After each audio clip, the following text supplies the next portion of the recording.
Hello friends, नमस्कार। मैं नीरज सिंह आप सभी का आपके अपने YouTube channel education for all पर स्वागत करता हूं।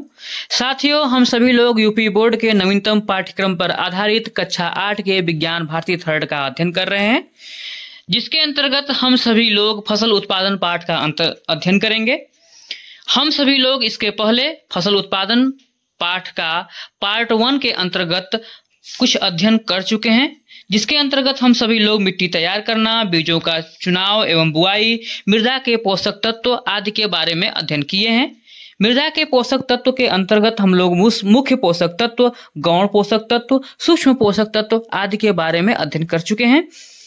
आज हम सभी लोग फसल उत्पादन पर आधारित नए टॉपिक नाइट्रोजन चक्र एवं नाइट्रोजन स्थिरीकरण, सिंचाई, कटाई एवं मड़ाई, अनाज का भंडारण, फसल सुधार की विधियां एवं हरित क्रांति के बारे में हम लोग अध्ययन करेंगे। साथियों, अपने क्लास को शुरू करने से पहले आप लोगों से यह निवेदन है कि यदि आप सभी लोग इस चैनल पर नए हैं तो इस चैनल को सब्सक्राइब कर दीजिए तथा नोटिफिकेशन बटन को प्रेस कर दीजिए, जिससे कि हमारे आने वाले अगले वीडियो का नोटिफिकेशन आप सभी लोगों को सबसे पहले और सही समय पर मिल सके। साथियों, आइए हम लोग बिना देर के हुए अपने क्लास को शुरू करते हैं।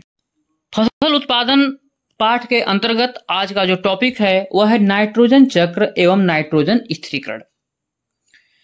तो आप सभी को यह बताना है कि वायुमंडल में विभिन्न प्रकार की गैसें पाई जाती हैं। ऑक्सीजन है, कार्बन डाइऑक्साइड गैस है, नाइट्रोजन भी उसमें होता है।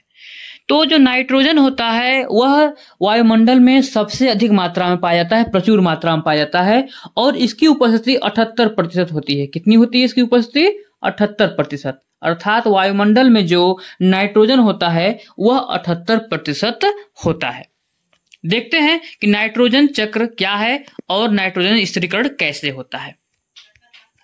नाइट्रोजन सभी खाद्य पदार्थों का एक आवश्यक अवयव है। हालांकि यह वायु में प्रचुर मात्रा में लगभग 78%, यहां रहेगा 78% में उपस्थित है, फिर भी पौधे इसे सीधे वायुमंडल से ग्रहण नहीं कर सकते हैं। वायुमंडल में नाइट्रोजन की उपलब्धता प्रचुर मात्रा में होने के बाद भी जो पौधे होते हैं इन्हें सीधे ग्रहण नहीं कर सकते। तो अब कैसे ग्रहण करेंगे देखते हैं।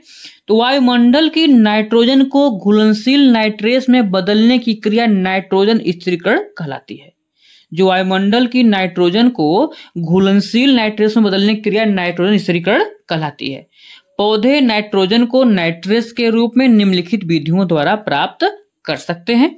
उन विधियों के बारे में हम सभी लोग अध्ययन करेंगे। वो विधियां जैसे हैं कि सूक्ष्म जीवों द्वारा, तड़ित एवं वर्षा द्वारा, रासायनिक उर्वरक के द्वारा।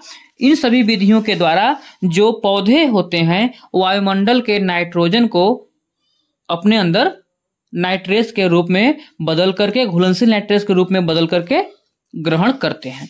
तो इसे हम सबसे पहले डायग्राम के तहत समझते हैं, उसके बाद हम उनकी विधियों के बारे में अध्ययन करेंगे। आपके सामने यह नाइट्रोजन चक्र का डायग्राम है, इसे हम लोग सभी समझते हैं। जैसे वायुमंडल जो नाइट्रोजन होता है, इसे आप जानते ही हैं कि वायुमंडल में जो नाइट्रोजन होता है वो 78% पाया जाता है। कितने प्रतिशत पाया जाता है? 78%। ये क्लियर हो गया? 78% नाइट्रोजन पाया जाता है। अब जो वायुमंडल नाइट्रोजन होता है यह घुलनशील नाइट्रेस के रूप में कैसे कैसे बदलता है इसको देखते हैं। जो वायुमंडल नाइट्रोजन, ध्यान से देखिएगा, सबसे पहले नाइट्रोजन स्थिरीकरण जीवाणु या सहजीवी जीवाणु के द्वारा यह घुलनशील नाइट्रेस के रूप में बदल सकता है, या फिर यह कृत्रिम उर्वरक जो कृत्रिम रसायन होते हैं उनके माध्यम से भी यह घुलनशील नाइट्रेस के रूप में बदलता है, या तड़ित बिजली के कड़कने से जो नाइट्रोजन होता है वह टूट करके घुलनशील नाइट्रेट के रूप में बदल जाता है। और ये जो घुलनशील नाइट्रेट्स होते हैं ये मिट्टी में मिले होते हैं। अब ये जब मिट्टी में मिले होते हैं तो मिट्टी में पौधे उगते हैं, ये आप लोग जानते हैं। तो जब मिट्टी में जो पौधे उगे होते हैं वे पौधों के द्वारा अवशोषित किए जाते हैं। कौन चीज? क्या चीज? नाइट्रेस। घुलनशील नाइट्रेस जो होते हैं वह पौधों के द्वारा अवशोषित किए जाते हैं और पौधे इसे प्रोटीन के रूप में ग्रहण कर लेते हैं। जब पौधे इसे प्रोटीन के रूप में ग्रहण करते हैं तो आप देखेंगे कि पौधों को भोजन के रूप में जंतु ग्रहण करते हैं।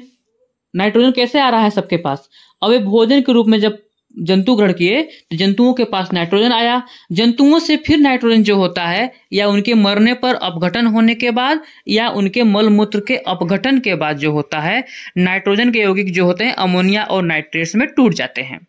अमोनिया और नाइट्रेट्स में टूट जा हैं और ये पुनः जा करके मिट्टी में मिल जाते हैं। नाइट्रीकृत जीवाणुओं के द्वारा ये पुनः मिट्टी में मिल जाते हैं और मिट्टी से यह नाइट्रोजन जो होता है पुनः विनाइट्रीकरण के द्वारा, पुनः विनाइट्रीकृत जीवाणु द्वारा पुनः वायुमंडल में चला जाता है, पुनः हवा में जाकर के मिल जाता है। तो यह नाइट्रोजन चक्र का डायग्राम है।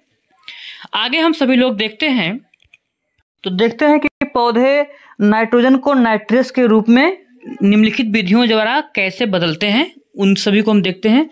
बताया गया जैसे सूक्ष्म जीवों द्वारा तो कैसे बदलते हैं? मिट्टी में पाए जाने वाले सूक्ष्म जीव एजोबैक्टर, मिट्टी में पाए जाने वाले सूक्ष्म जीव एजेटोबैक्टर आदि बैक्टीरिया वायुमंडल की नाइट्रोजन को घुलनशील नाइट्रेट्स में बदलते हैं। ठीक, इसके अलावा दलहन कुल के पौधों की जड़ों में गांठें पाई जाती हैं जिनमें सूक्ष्म जीवाणु राइजोबियम पाए जाते हैं। क्या पाए जाते हैं? राइजोबियम पाए जाते हैं। ये जीवाणु वायुमंडल की स्वतंत्र नाइट्रोजन को नाइट्रेट्स में बदलते हैं जिनका उपयोग पौधों द्वारा किया जाता है। अगली विधि क्या है?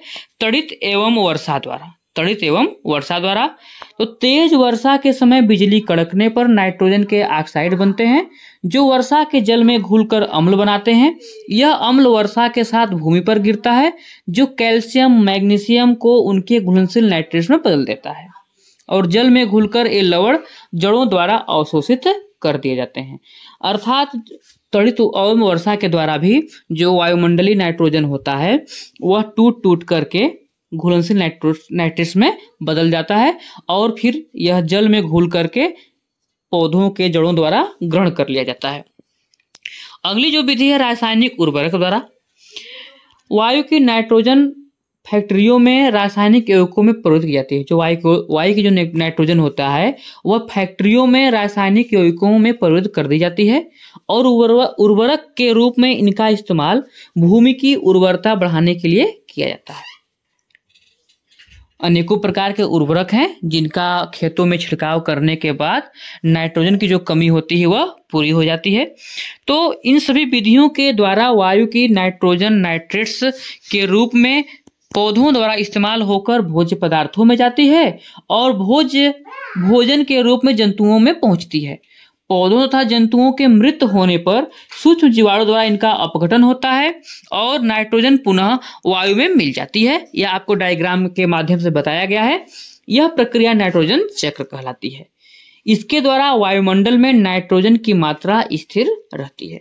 यह डायग्राम के माध्यम से भी आपको समझा दिया गया और आप इसे पढ़ भी लिए कि नाइट्रोजन चक्र क्या है, नाइट्रोजन का स्थिरीकरण कैसे होता है। तो नाइट्रोजन चक्र का स्थिरीकरण दलहनी फसलों में जो जीवाणु होते हैं, जो सूक्ष्म जीवाणु होते हैं, कौन से सूक्ष्म जीवाणु होते हैं? राइजोबियम, उनके द्वारा होता है या फिर तड़ित एवं वर्षा द्वारा होता है या रासायनिक उर्वरक के माध्यम से हम लोग देखते हैं कि पौधे कैसे वायुमंडल में पाए जाने वाले नाइट्रोजन को घुलनशील नाइट्रेट्स के रूप में बदल करके उसका उपयोग करते हैं। आगे हम लोग देखते हैं कि फसलों की सिंचाई। अगला जो टॉपिक है फसलों की सिंचाई। आप सभी जानते हैं कि अच्छी पैदावार लेने के लिए, अच्छे फसल का उत्पादन होने के लिए फसलों की सिंचाई होनी जरूरत है, क्योंकि जो पौधे होते हैं मिट्टी में पाए जाने वाले खनिज लवण को जल के माध्यम से ही ग्रहण करते हैं। तो देखते हैं कि फसलों की सिंचाई के अंतर्गत क्या दिया हुआ है। आप सभी जानते हैं कि मिट्टी की पोषक तत्व जल के माध्यम से ही पौधों में पहुंचते हैं। ये बात आप लोगों को बताई जा चुकी है। अतः फसलों की निश्चित समयांतराल पर की जाने वाले जल आपूर्ति को सिंचाई कहते हैं। जो समय समय पर निश्चित समय के बाद जो खेत में सिंचाई की जाता है, फसलों की सिंचाई की जाती है, वही फसलों की सिंचाई कहलाती है। जो जल की आपूर्ति की जाती है वही सिंचाई होती है। सिंचाई के लिए जल आपूर्ति के कई स्रोत हैं। ये आप सभी लोग जानते हैं कि सिंचाई के लिए कितने स्रोत हैं? बहुत से स्रोत हैं, जैसे नहर है, कुआं है, ट्वेल्व है, समरसेबल है, वर्षा का पानी है, नदियां हैं। ये सभी क्या है? सिंचाई के स्रोत हैं। इन स्रोतों से जल प्राप्त कर फसल की आवश्यकता अनुसार सिंचाई की जाती है। फसलों की अनियमित अथवा अनावश्यक सिंचाई से फसल नष्ट हो जाती है। अगर फसलों में जब उसके पानी की जरूरत है तब पानी नहीं दे रहे हैं और जब नहीं जरूरत है तब उसे पानी भरे जा रहे हैं तो फसल क्या हो सकते हैं, नष्ट हो जाते हैं, नष्ट हो सकते हैं। और आप देखते भी हैं कि कभी कभी सूखा होने पर या बाढ़ जैसी प्राकृतिक आपदाएं जो होती हैं फसल को बहुत क्षति पहुंचाती हैं। आगे हम लोग देखते हैं कि मिट्टी की प्रकृति भी सिंचाई को प्रभावित करती है। सही बात है, अगर मिट्टी की प्रकृति बलुई है तो वहां पर सिंचाई की आवश्यकता अधिक हो सकती है, लेकिन वहीं पर मिट्टी की प्रकृति अलग है तो वहां पर सिंचाई की आवश्यकता ज्यादा होगी, कम होगी। तो बलुई मिट्टी के जल धारण क्षमता कम होती है और चिकनी तथा दोमट मिट्टी की जल धारण क्षमता अपेक्षाकृत अधिक होती है। तो मिट्टी की प्रकृति तथा फसल की आवश्यकता अनुसार सिंचाई की जाती है। अब वही बलुई मिट्टी है तो उसमें जल धारण की क्षमता या जल को रोकने की क्षमता कम होती है तो वहां पर बहुत जल्दी जल्दी पानी चाहिए। लेकिन वही चिकनी या दोमट मिट्टी है तो उसमें जल धारण की क्षमता अधिक होती है। तो उस प्रकार के जो मिट्टी जहां पर भी पाए जाते हैं वहां पर सिंचाई की थोड़ा कम जरूरत पड़ती है अपेक्षाकृत बलुई मिट्टी के। अगला टॉपिक है खरपतवार नियंत्रण। आप सभी लोग जानते हैं कि जब हम लोग किसी भी फसल की बुआई करते हैं तो फसल तो बड़ा होता है लेकिन उसके साथ साथ कुछ अनावश्यक घास फूस भी उग जाते हैं, खरपतवार भी उग जाते हैं, तो उन्हें नष्ट करना जरूरी होता है। अगर उन्हें आप नष्ट नहीं करेंगे तो आपके फसल सही तरीके से वृद्धि नहीं कर पाएंगे, जिससे कि आपका फसल उत्पादन सही नहीं हो पाएगा। तो आपने देखा होगा कि फसल के पौधों के साथ साथ कुछ अवांछनीय पौधे भी उग जाते हैं और फसल की उत्पादकता को कम करते हैं। इन्हें खरपतवार कहते हैं। यह भूमि से जल और पोषक तत्व प्राप्त करते हैं जिससे मुख्य फसल प्रभावित होती है। खरपतवार को खेत से हटाना ही खरपतवार नियंत्रण है। खरपतवार को कुछ रसायनों जैसे 2,4-D तथा मेटाक्लोर द्वारा नष्ट किया जाता है। खरपतवार को नष्ट करने के लिए कुछ रसायनों के नाम यहाँ पर दिए हुए हैं, जैसे क्या दिया है, 2,4-D, मेटाक्लोर, और भी बहुत से रसायन अब आ चुके हैं जो आप लोग कृषि केंद्र पर जाकर के अध्ययन कर सकते हैं, या फिर आप सुनिए, मसेटी होता है, ब्यूटाक्लोर होता है, और भी बहुत सारी कंपनियां जो हैं खरपतवार नाशक बना चुकी हैं। यहाँ पर आपके बुक में जो दिया हुआ है वह 2,4-D दिया हुआ है और मेटाक्लोर दिया हुआ है। एक मेटाक्लोर और 2,4-D जो है खरपतवार नाशक है।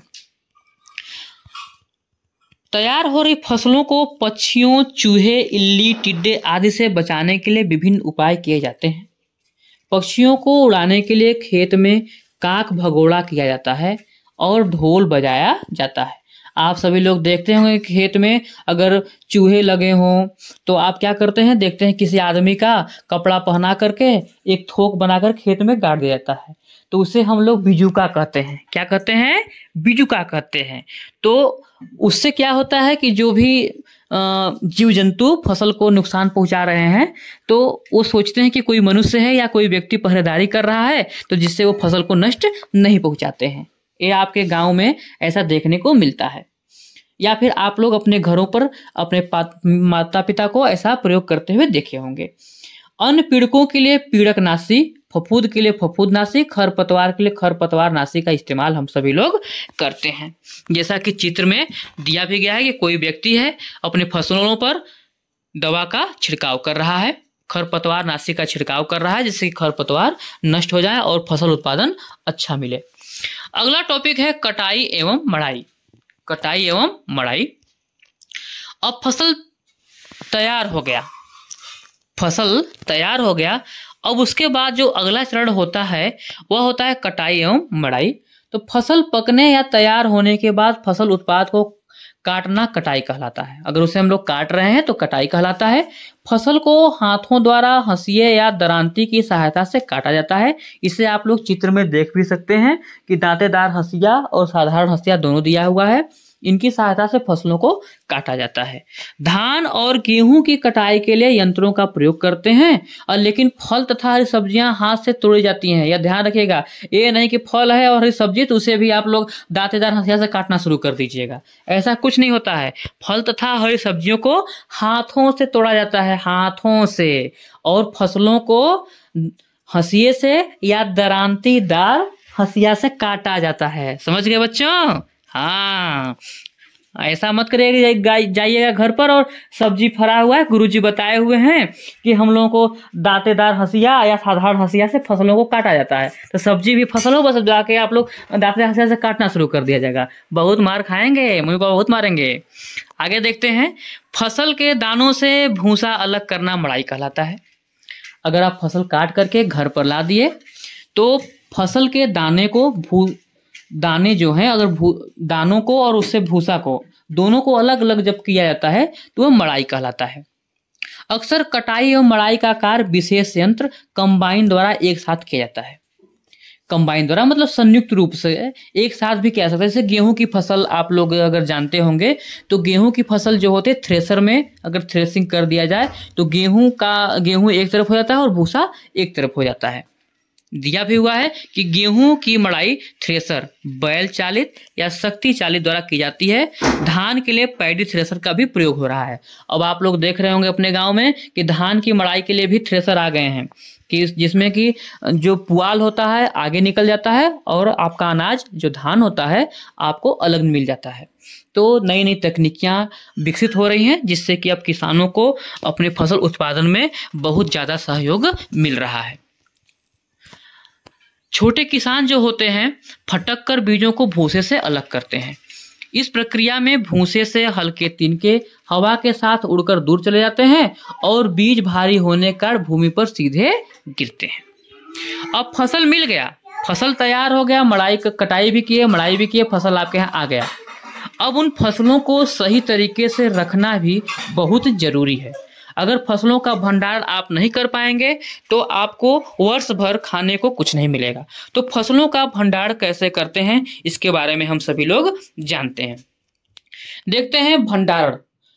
उपरोक्त पद्धतियों द्वारा फसल उत्पादन के पश्चात उपज का भंडारण एक महत्वपूर्ण चरण होता है। चूहे, कीड़े तथा अन्य छोटे जीवों से उपज को बहुत नुकसान होता है। इसके लिए बड़े पैमाने पर अन्न के भंडारण के लिए उन्नत भंडारों, धातु के बर्तनों तथा साइलों का उपयोग किया जाता है। देखते हैं आगे कि भंडारण में ताप का भी ध्यान रखा जाता है कि किस ताप में किस अनाज को रखना है। यह बहुत ही मायने रखता है कि नहीं तो अगर इसका ध्यान नहीं रखेंगे तो अनाज नष्ट हो सकते हैं।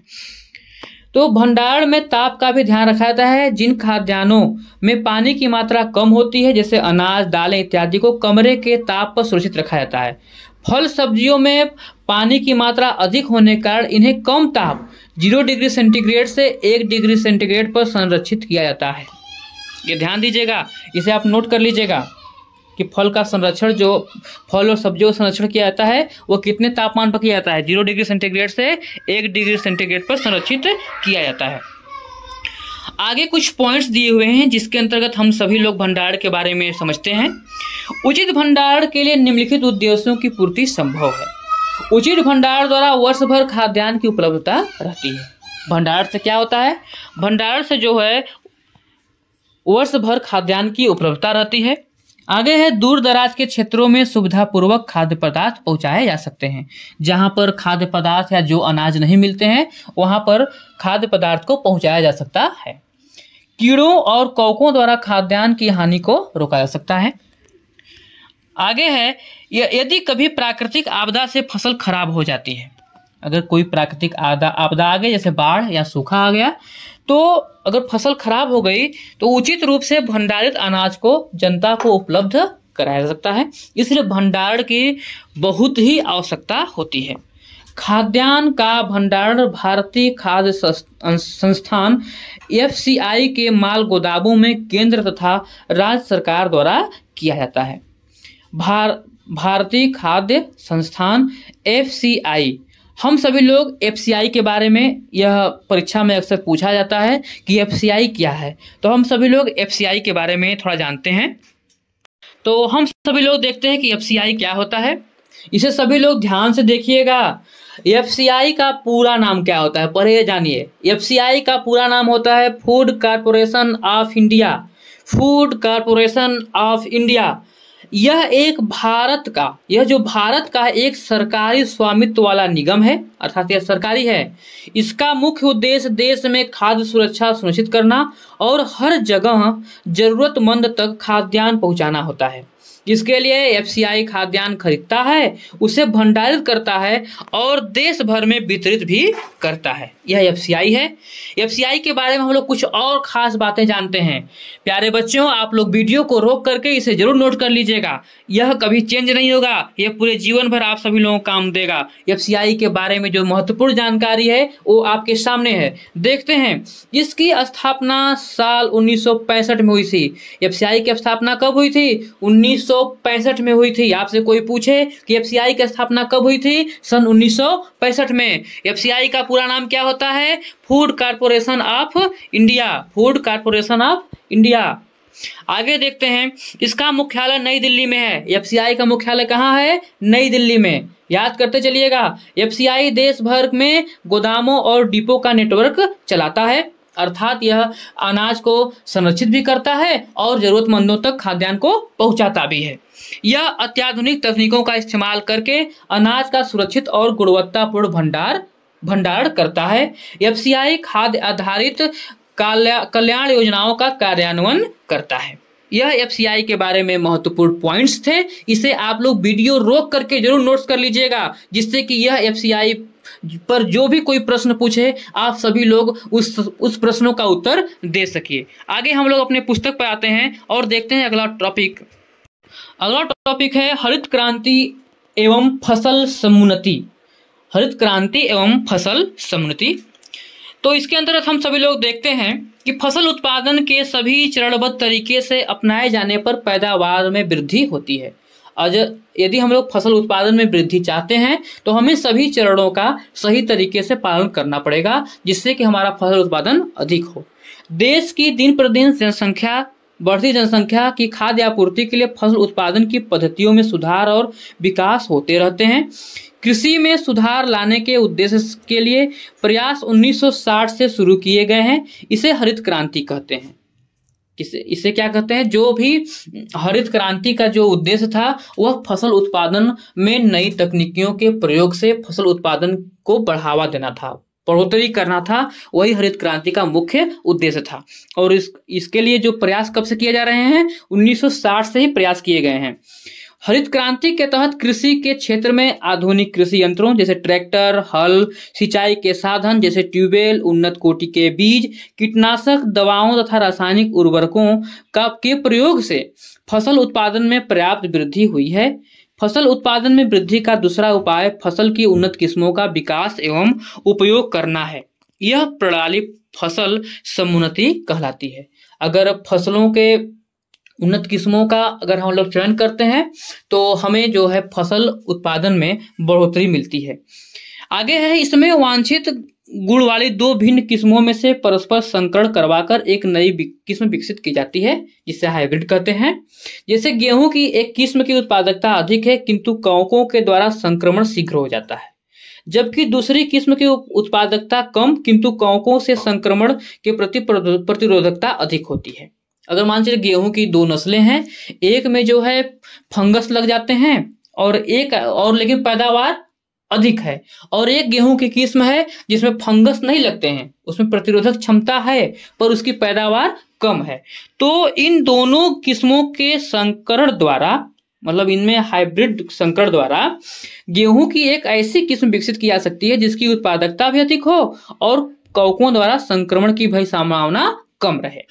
इस तरह विभिन्न फसलों में वांछित गुणों के परस्पर संकरण से प्राप्त समुन्नत किस्में सारणी में दिखाई गई हैं। कुछ सारणी में कुछ फसलों की किस्में दिखाई गई हैं, इसे आप सभी लोग देख सकते हैं।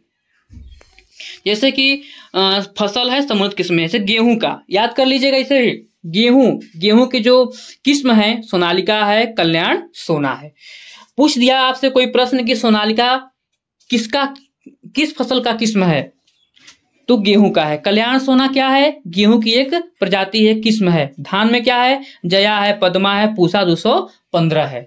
बहुत से भी इसके अलावा बहुत से नस्ल हैं, जैसे गेहूं में मालवी है, श्रीराम है। धान में बहुत से हैं, अराई 44 है, अमन है, बहुत से धान हैं जो कि आप लोग जानते हैं। आगे देखते हैं मक्का की कुछ प्रजातियां दिया हुआ है, जैसे गंगा है, रंजीत है, ये मक्का की प्रजातियां हैं, इसको याद कर लीजिएगा।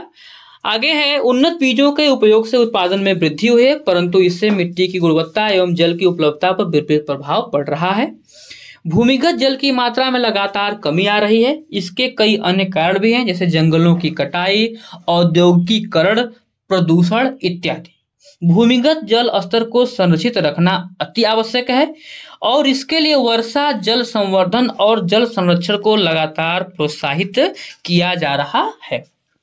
तो जल संरक्षण भी बहुत जरूरी है, इस पर गवर्नमेंट की तरफ से कोशिशें बार बार की जा रही हैं और हम सभी लोगों को भी जल संरक्षण करना चाहिए। आप सभी लोग अभी विद्यार्थी हैं, बच्चे हैं, तो आप सभी लोग अपने तरफ से जल संरक्षण के लिए कुछ उपाय अपना सकते हैं, जैसे कि आवश्यकता से अधिक पानी बहाएं ना, मतलब गिराएं ना। अगर टोटी खुली हुई हो तो टोटी को बंद रखें, टोटी को खुला न छोड़ें। अधिक फालतू का पानी आप लोग वेस्ट न करें। मुख्य उद्देश्य यही है कि आप सभी अपने स्तर से यही कर सकते हैं कि आप लोग पानी अधिक नष्ट न करें। जितने पानी की आवश्यकता है उतना पानी ही उपयोग में लाएं और पानी बचाकर रखें। तो मेरे प्यारे बच्चों, इस क्लास में बस इतना ही। इसके आगे के टॉपिक्स को और अभ्यास प्रश्न को हम लोग अगले वीडियो में देखेंगे। तब तक आप सभी लोग स्वस्थ रहिए, मस्त रहिए और सीखते रहिए। आप सभी लोगों का वीडियो देखने के लिए बहुत बहुत धन्यवाद।